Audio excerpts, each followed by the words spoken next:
하나님의 아름다운 찬양 감사를 드립니다. 우리 듣고 주일날 오신 여러분들 하나님의 은혜가 함께 하시길 바랍니다. 서로 인사합시다. 삶은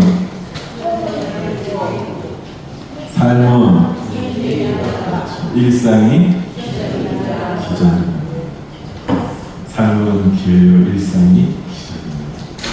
참 기적과 같은 삶을 저희들은 살고 있죠. 김명호 선생님 지난주에 심하게 감기를 하셔가지고 오늘 뵈니까 얼마나 살이 빠지셔 보이시는지 얼굴이 요만해지셨어요. 최한목 권사님 오늘 기도를 맡으셨는데 주보가 지난주 주보가 그냥 시키는 거 죄송합니다. 득서하셨습니다. 박수 한번 크게 한번 쳐주시기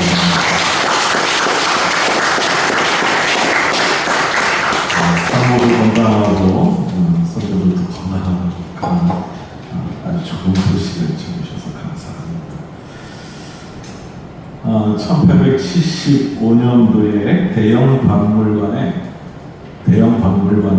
바벨론 시대 때 도판들이 전시가 되었습니다.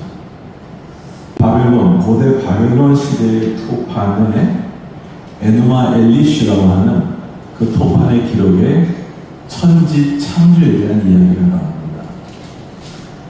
우리는 볼 때 성경에서 천지 창조, 오늘 창조주의로 지키고 있는데 성경 많이 창조를 갖고 있다고 생각하고 있는데 고대 바벨론 토판에서 천지 창조 이야기가 발견되고 사람들이 그것에 대한 해석을 듣고 깜짝 놀랐습니다. 바벨론의 신은 마루둑이라고 하는 신입니다. 고대 바벨론의 신은 마루둑이라는 신인데 이 마루둑이라고 하는 신이 창조를 합니다. 근데 이 마루둑이라고 하는 신이 여러분들 바알 아시죠? 바알? 그 마루둑이라고 하는 이름이 바벨론 말로 우리 주님 주할 때 벨이라고 하는 말을 씁니다. 벨. 이세벨 하면은 주인님이 어디 계시냐 하는 뜻이고요. 벨드사사에 그러게 되면은 주인의 명령을 따르라 하는 말이 됩니다. 다니엘의 이름, 바벨론식 이름이 벨드사사가 아니었습니까? 이 벨이라고 하는 게 주인님, 주님. 히브리 말로는 아도나이에 해당이 됩니다. 이 벨이 그것이 히브리 말로 오면서 바알로 바뀌었을 것이다. 신학자는 그렇게 얘기합니다. 성경에서 나오는 바알의 원조격이 마루둑이라고 하는 신입니다. 이스라엘 백성들이 기원전 2600년 전에 바벨론 느부갓네살 왕에 의해서 완전히 나라가 망하는 체험을 하게 됩니다. 유다가 멸망당하고 하나님의 도성이었던 예루살렘은 초토화가 되고 그리고 지식인들, 지도자들은 전부 바벨론 땅에 끌려가 버립니다. 고대 사회에서는 전쟁은 그냥 한 민족과 한 민족의 전쟁이 아니라 민족이 섬기는 신과 신의 전쟁이었습니다. 그러면 바벨론의 수호신이었던 마루둑과 이스라엘 백성의 신이었던 야훼가 전쟁을 벌여서 결국에 누가 이긴 겁니까? 누가 이긴 거예요? 마루둑이 이긴 거예요. 이거는 굉장한 절망을 가져왔습니다. 이스라엘 백성들에게 하나님은 어떤 하나님이냐? 그 하나님은 지존하시고 완전하신 분이다. 그 하나님은 신 위의 신, 모든 신의 신 이렇게 생각했었는데 바벨론이라는 거대한 제국이 섬기던 마루둑에게 피해서 하나님의 도성, 하나님의 집이었던 예루살렘은 완전히 초토화되어 버렸습니다. 이스라엘 백성들은 늘 생각하기를 하나님은 어디 계시다 생각합니까? 예루살렘 성에 계시다고 생각합니다. 예루살렘 성, 시온성을 바라보면서 주님이 거기 계시다. 여러분 예전에 혹시 그런 경험 해보셨어요? 어느 날 딱 이렇게 창밖을 보는데 십자가 하나가 딱 보이면 그 십자가를 보면 은혜가 충만했던 때가 여러분 혹시 있으십니까? 지금은 교회 종 치는 데가 거의 없죠. 교회 종소리를 들으면 그 종소리를 들으면서 무언가 회개가 되고 은혜가 되는 경험을 해본 적이 있으실 겁니다. 요즘이야 십자가가 너무 많으니까 그 경험하기 힘들지만 이스라엘 백성들은 예루살렘 성을 보면서 늘 그런 경험을 하는 겁니다. 근데 그 예루살렘 성전이 완전히 파괴되어 버렸습니다. 종교 지도자들이라고 불리는 사람들, 정치 지도자라고 불리는 지도층은 전부 다 쓸만한 사람들은 다 포로로 끌려가고, 이 땅에 남은 사람들은 정말로 연약하고 부족한 사람들 밖에는 남지 않았습니다. 그랬을 때 이스라엘 백성들의 신앙은 흔들렸죠. 하나님이 어디 계시냐? 하나님이 계시면 우리에게 이런 일이 왜 생기냐? 라고 하는 그러한 푸념과 절망과 신앙의 회의가 그들을 가득, 그들의 마음을 뒤흔들어 갔을 겁니다. 우리가 읽었던 창세기 본문에 있는 말씀은 바로 1장은 이러한 배경에서 이 말씀이 나옵니다. 창세기 1장이 언제 쓰여졌느냐? 바벨론에 포로로 끌려갔을 때 창세기 1장의 말씀이 쓰여졌습니다. 만약에 여러분 창세기 1장 1절 말씀, 하나님이 천지를 창조하실 때 누군가 그걸 보고 야, 빛이 있으니까 빛이 있었다, 또 태양이 있었다, 달과 별이 있었다, 이거를 누군가가 기록했다면 그가 하나님이겠죠. 이것은 바로 그 혼돈과 그러한 공허함, 여러분 공허함이라는 게 뭡니까? 가슴이 뻥 뚫린 듯한 그런 상태 아닙니까? 하나님을 잊어버렸으니, 하나님이 아니 계시니 그 공허함을 무엇으로 채울 수 있겠습니까? 혼돈스럽습니다. 그래서 오늘 1장에 나오는 말씀, 창조의 첫 번째 말씀이 그 창조할 당시의 모습이 혼돈하고 공허하고 흑암이 깊음에 있다는 것. 혼돈스럽고 흑암하고 공허한, 여러분 우리 인생에도 그러한 적 있지 않습니까? 무언가 공허해지고 흑암으로 가득 차고 내 한치 앞을 모르는 그러한 막연한 상태에 빠진 적 있지 않습니까? 그게 바로 창조의 그 처음 모습과 같았다. 하나님이 어디 계신가? 하나님이 계시면 왜 이런 일이 우리에게 일어나는가 하는 그런 회의의 공허함, 그러한 신앙의 흔들림의 위기 속에 그러한 흑암과 같은 상태에 이스라엘이 빠져 있는 그 상태에 하나님의 천지 창조의 모습에 빛이 있으라, 이렇게 말씀하고 있습니다. 태초에 하나님께서 하신 일성입니다. 무엇이 있으라고 말씀하십니까? 3절 말씀 같이 읽어요. 시작. 하나님이 이르시되 빛이 있으라. 하나님이 이르시되 빛이 있었으니 빛이 있었다. 빛이 하나님 보시기에 좋았더라. 하나님이 빛과 어둠을 나누사 빛을 낮이라 부르시고 어둠을 밤이라 부르십니다. 저녁이 되고 아침이 되는 이는 첫째 날입니다. 여러분 그 빛은 뭡니까? 이 빛은 뭘까요? 태양이요? 우리가 들었을 때는 이건 태양이라고 생각이 듭니다. 그 첫째 날, 둘째 날 이렇게 가다 보면은 결국에는 태양이 넷째 날이 창조가 되는 걸 보고 우리 또 깜짝을 놀랍니다. 아니, 빛이 있어놨으면 그 태양 아니야? 그 빛이 있었다고 했었는데?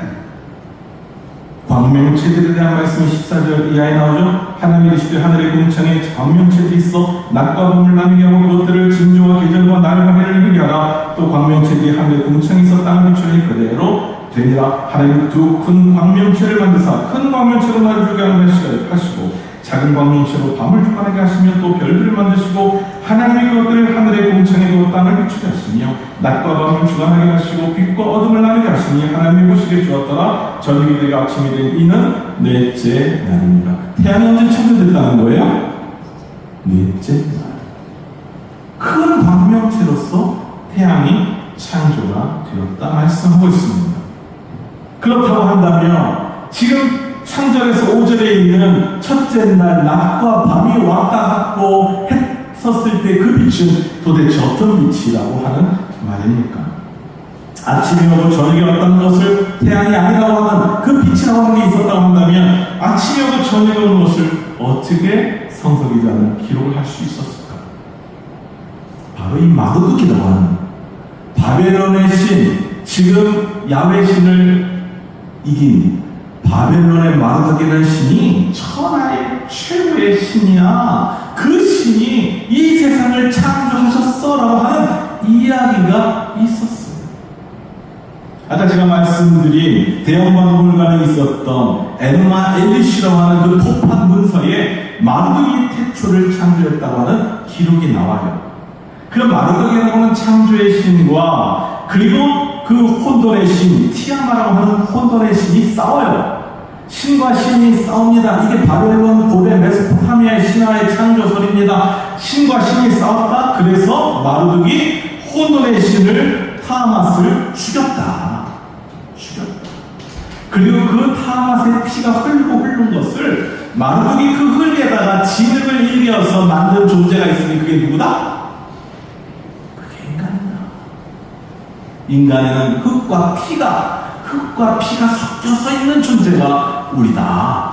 그렇지 않습니까? 우린 다 죽으면 어디로 들어가요? 뭐로 돌아가요? 흙으로 가지 않습니까? 그리고 여러분들 몸에 뭐 상처가 나면 여기서 뭐가 흐릅니까? 피가 흐르잖아요. 인간은 흙과 피가 같이 어울려서 만든 존재다. 그리고 그 인간을 창조한 목적은 일하게 하기 위해서는. 신들은 일을 합니까? 일을 하지 않습니까? 신들은 일을 안 합니다. 모든 노동은 누가 해야 되는 겁니까? 인간이 해야 되는 것입니다. 그게 인간의 창조의 목적이고 그것이 인간의 운명이라는 것입니다. 그래서 고대 바벨론 제국, 이 제국을 유지하기 위해서는 많은 노예들이 필요한 거죠. 히브리인들을 데려다가 노예로 삼습니다. 이스라엘 백성들도 노예가 된 거예요. 죽으라고 일을 하는 거예요. 아침부터 저녁까지 그냥 일주일 내내 쉬는 날 없이 일하고 있는 그들의 상황, 이것을 운명적으로 받아들여라. 왜? 원래 우리 마르독께서는 창조하실 때 인간은 그렇게 일하게 써먹기 위해서 창조하신 거야. 마르독은 태양신이야. 태양신. 마르독을 섬기는 것은 곧 태양을 섬기는 거거든요. 태양의 신은 우리에게 복을 주시는 신이야. 죽도록 일해라. 그러면은 이 나라가 건재해질 것이다. 여기에 반해서 하나님의 천지창조는 그런 혼돈과 어둠에서 갈팡질팡하고 있는 이스라엘 백성들에게 빛을 창조해 주십니다. 빛이 들어옵니다. 여러분 다 아는 노래 하나 부르볼게요. 고요한 밤, 거룩한 밤, 그 다음에 어둠에 묻힌 밤. 여러분 아주 아름다운 찬송 아닙니까? 우리 성탄절 때마다 부르잖아요. 근데 그 찬송의 배후에는 이러한 배경입니다. 고요한 밤, 거룩한 밤, 어둠에 묻힌 밤. 태초에 창조 때의 모습을 표현합니다. 세상이 어둡습니다. 세상이 죄입니다. 세상이 지금 불의합니다. 불의한 세상 가운데 우리가 놓여져 있습니다. 그 어두운 밤, 그 밤에 주님이 오셨습니다. 무엇으로 오셨습니까? 빛으로 오셨습니다. 예수님은 요한복음에 말씀합니다. 나는 세상의 무엇이다? 빛이다.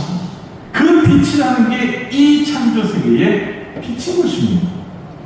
이것은 태양을 얘기하는 게 아닙니다. 태양은 마르독을 상징하고 있는데 그 태양을 했던 마르독은 피조물이라고 하는 게 창조, 우리 읽은 성경 말씀, 사흘째 되는 날 비로소 태양이 창조되지 않습니까? 이 빛은 태양과 같은 물리적인 빛이 아니라 이 빛은 모든 생명을 살리는 생명의 빛이요, 이 빛은 소망의 빛이요, 이 빛은 우리를 살리고 치유하는 치유의 빛입니다.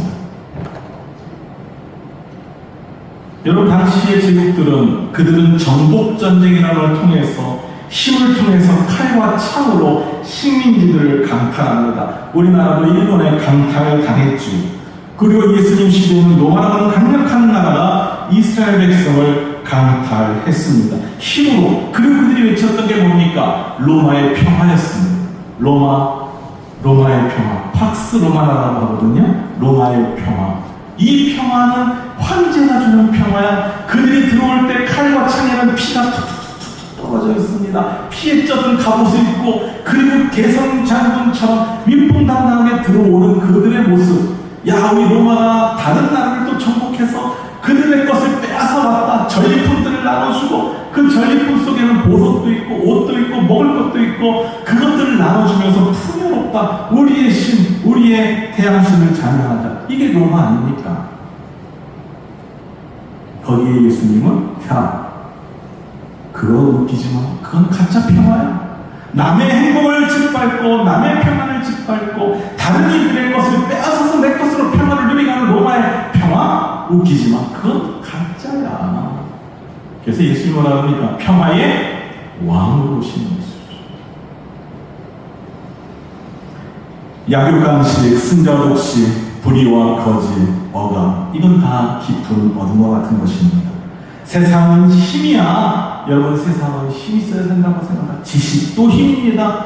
돈도 힘입니다. 기술도 힘입니다. 이것 가짜고 공부하고 이것 가짜고 노력하고 이것 빼앗기지 않으려고 얼마나 그러고 있습니까? 그 힘으로, 그것으로 내 평안을 얻을 수 있다 라고 생각하는 것에 대해서 하나님은 그렇게 말씀하고 있지 않다는 것입니다.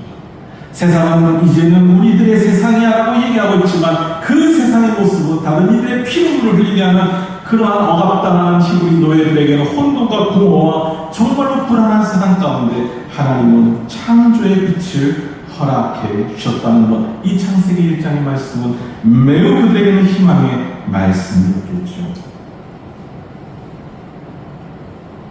하나님의 빛은 약자를 위해서 비추는 빛이고 하나님의 빛은 사회의 정의와 약자를 보호하고 평등한 사회를 위한 빛입니다. 바로 예수님은 그 빛이셨고 기독교인들은 바로 그 빛 대신 예수님의 비전, 즉 하나님의 나라를 함께 이루어가는 자들로 불림받은 자들이 우리 기독교인들입니다. 교회는 그냥 모여서 친교하자고 하는 친교 목적을 가진 곳이 아닙니다. 우리는 배드민턴도 칠 수 있습니다. 우리는 수영장에서 놀 수도 있습니다. 우리는 서로가 서로 관계를 갖고 자유있게 지낼 수도 있습니다. 그러나 교회의 진정한 목적은 하나님의 나라, 즉 하나님의 정의와 하나님의 공의와 하나님의 사랑이 충만한 세상을 만들어가기 위해서 저와 여러분들을 부르셨고 그 부르심에 합당한 자들로 우리가 모인 곳이 교회라고 하는 것입니다. 교회라고 하는 것을, 이것을 비난 말로는 바실레아 토데우라고 합니다. 바실레아라고 하는 것은 왕국이라는 뜻입니다. 제국이라는 말입니다. 토데우, 데우라고 하는 것은 신, 하나님이라고 하는 것입니다. 세상의 제국과 맞서서 세상의 제국은 힘으로 이루어지는 평화, 세상의 제국이라고 하는 것은 약육강식의 세상, 승자 독식의 세상, 그러한 세상에 맞서서 그 세상은 하나님이 창조하신 원래 세상의 모습이 아니라 사랑과 섬김과 나눔과 관용으로 이루어지는 참된 세상, 그것이 바로 하나님의 나라요 하나님의 통치, 그 하나님의 통치를 이 땅에 세우는 공동체로 부름받은 것이 바로 하나님의 교회인 것입니다.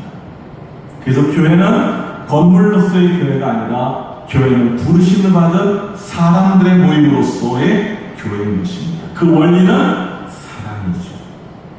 그래서 예수님은 모든 계명을 하나로 훔축해서 말씀을 가르쳐달라고 할 때 하나님 사랑과 이웃 사랑을 함께 말씀하셨습니다. 하나님 사랑하고 이웃을 사랑하라고 하는 것은 이건 별개의 문제가 아니라 이것은 함께 같이 그리고 동일하다는 것입니다. 내가 하나님을 사랑한다고 하는 것은 무엇으로 증명되어야 돼요? 이웃을 사랑하는 모습으로 증명되어야 돼요. 이웃을 사랑하지 않고 하나님을 사랑한다고 하는 것은 그건 거짓인 거죠. 그래서 여러분, 신앙생활 중요합니다.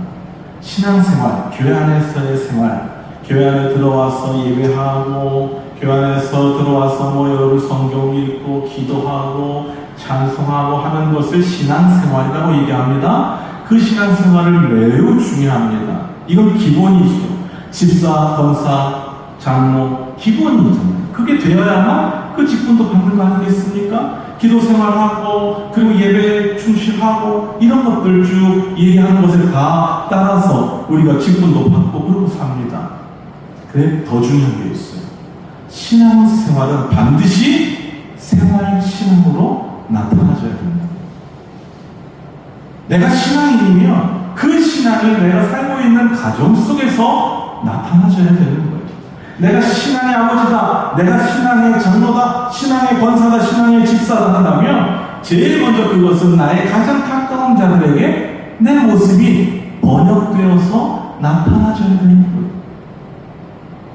내가 신앙의 여유다 하면은 내가 가정 속에서 신앙의 어머니로, 신앙의 아내로, 신앙의 딸로서의 모습이 드러나줘야 돼요. 이거 쉽지 않은 겁니다.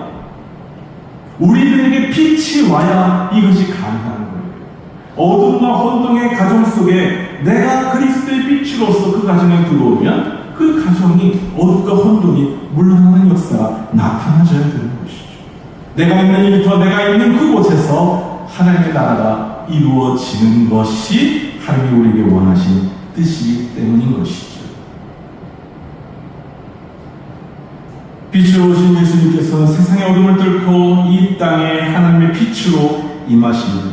고통 가운데서, 절망 가운데서, 그리고 그런 아픔 가운데서 야, 너 고통스럽니? 너 아프니? 그래, 너는 아픈 게 내 운명이야 라는 마루드의 신이 아니라 그 아픔과 그 고통 속에 우리와 함께 아파하시는 하나님, 우리와 함께 이곳에 계신 하나님에 대한 신앙이 바로 바벨론 포로기 때 이루어졌던 하나님에 대한 신앙, 즉 여호와 삼마의 신앙입니다. 여호와 삼마라고 하는 것은 이스라엘이 생각할 때 하나님의 도성, 하나님의 집이었던 예루살렘은 파괴가 되었다. 하나님은 어디 계시냐?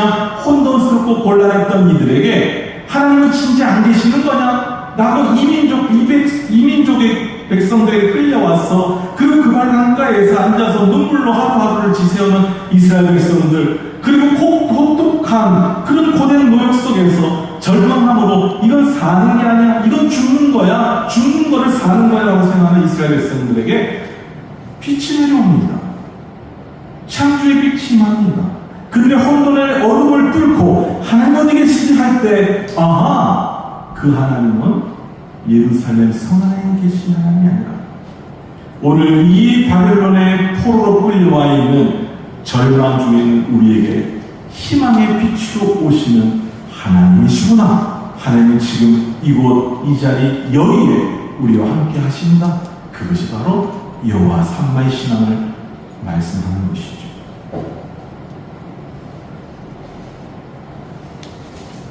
이 세상의 폭력과 증오와 그리고 편당을 끝낼 수 있는 것은 복수가 아닙니다. 너가 나한테 이렇게 했기 때문에 나도 너한테 이렇게 한다.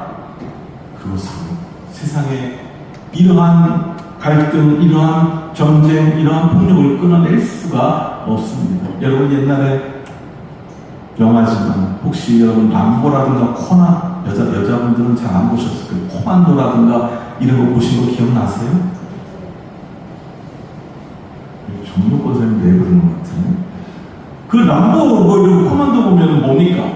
나를 힘들게 합니다. 나의 가족들 힘들게 합니다. 그 뭐 중국 영화도 다 그렇지 않습니까? 열심히 스승을 죽인 그 적을 위해서 갈고 닦으면서 수모와 치욕을 겪으면서 자기 모습을 닦죠. 그리고 복수하잖아요. 람보나 코만도도 같은 거 아닙니까? 내 가족들이 한 10명 죽었어도 난 몇 명을 죽여야 돼. 수천 명을 죽이죠. 시원하지 않습니까?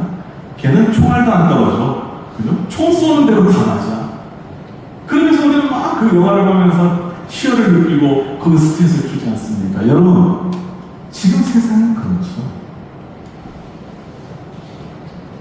그러한 상황 속에 이것을 끌어낼 수 있는 것은 그것에 대한 복수, 속 시원한 복수가 아니라 더 큰 힘으로, 더 큰 칼과 더 큰 창과 더 큰 핵무기로 그것을 끌어내려고 하는 것이 아니라 그것을 무용하게 하는, 그들이 자랑하고 있는 힘, 그들이 써먹으려고 하는 힘을 결국 부끄럽게 만드는 어린아이의 맨살과 같은 모습으로 다가서는 예수 그리스도의 십자가의 사랑, 십자가의 희생만이 그것을 끊어낼 수가 있는 것입니다. 너 죽이겠다고 달려드는 사람한테 같이 붙잡고 죽인다고 하는 것이 아니라 그가 죽이고 싶어하는 그 감정, 그 분노 자체로 부끄럽게 만드는 그 사랑의 힘, 그 십자가의 힘이 기독교의 힘이고 그것이 십자가의 힘이고 그것이 교회의 힘인데 오늘날 교회들이 그 힘을 다 잃어버렸습니다. 그리고 교회가 무엇을 힘자랑합니까? 무엇 가지고? 교회? 사이즈 갖고 자라는 우리 교회 만명 모이는 교회가 우리 교회는 동양에서 제일 커. 우리 세계에서 제일 커. 우리 교회 목사님은 뭐가 뭐야 하면서 얘기하고 박사학위가 있어 뭐가 있어. 참고로 저는 박사가 아닙니다. 그리고 뭐 우리 교회 재정이 얼마야? 우리 교회 뭐 건물이 얼마나 큰 줄 알아? 뭐 얘기합니다. 여러분 그것은 세상이 자라나는 힘이죠. 근데 그 힘을 마치 신앙생활 잘하는 것에 대한 대가로 풀어냅니다. 믿음생활 잘하고 신앙 잘하고 연말 좋은 목사님들이 일어나 부흥의 결과로 생각합니다. 천만의 말씀 만만의 공덕입니다. 교회의 힘은 그런 힘이 아닙니다. 여러분 신앙인의 힘은 뭡니까? 내 높은 연봉이 신앙인의 힘입니까? 내가 하고 있는 사업체가 신앙인의 힘입니까? 그것이 여러분의 힘입니까? 만약에 여러분 그거 다 무너졌다고 생각해 보십시오. 여러분의 사업이 다 파괴됐어요. 죄송한 말씀이지만 부도나고 힘들어요. 그럼 여러분 신앙 버릴 거죠. 예수 믿어 소용없네. 하나님 믿어봤자 소용없네. 이럴 거 아니겠습니까? 여러분 어떤 때 간증이 신나요? 다른 집 다 망해도 우리 집 번창할 때 간증할 때 신나지 않습니까? 응? 그렇잖아요. 사고가 나고 제가 한번 말씀드려요. 사고 다 나고 다 팔 부러지는데 나 혼자 살아나는 거는 간증거리지만 다른 사람 멀쩡한데 나 혼자 팔 부러지면 그거는 하나님 영광 가린다고 우리 얘기하고 있지 않습니까? 우리의 신앙의 기초가 어디 있냐는 말이에요. 저 여러분이 하나님 믿고 있는 그 신앙의 기초가 그것이 어디냐 말이에요. 이스라엘 백성은 그 기초가 완전히 무너지는 경험을 하는 공허와 혼돈의 깊음 속에 있었습니다. 어둠의 깊음. 하나님에 대한 생각. 어디 하나님이 계실까? 그 하나님은 그 혼돈과 어둠을 뚫어내시고 우리 가운데 새로운 생명, 진짜 생명, 진정한 가치의 희망이 빛이 들어오는 거예요. 그랬기 때문에 여러분 초대교회 교인들이 그 가난 속에서도 그 핍박 속에서도 목숨을 걸고 신앙을 지킬 수 있었던 충분한 이유가 된 줄로 믿습니다. 우리의 신앙은 너무나 사상주거 같지는 않습니까? 조금만 죽으면은 할렐루야 했다가 조금만 올라주면은 놀래루야 나 시험 들었어 하는 그런 유치한 신앙에 아직도 우리는 머물고 있지 않습니까? 한국교회가 자라는 것이 사람 모이는 숫자로 한국교회가 자라는 것이 건물 크기인 세상, 그 세상에 대해서 일반 세상은 그것을 뭐라고 볼까요? 오히려 그것은 세상에서 보면은 그건 아무것도 아닌 것이죠. 정말 맛이 나는 소금인가?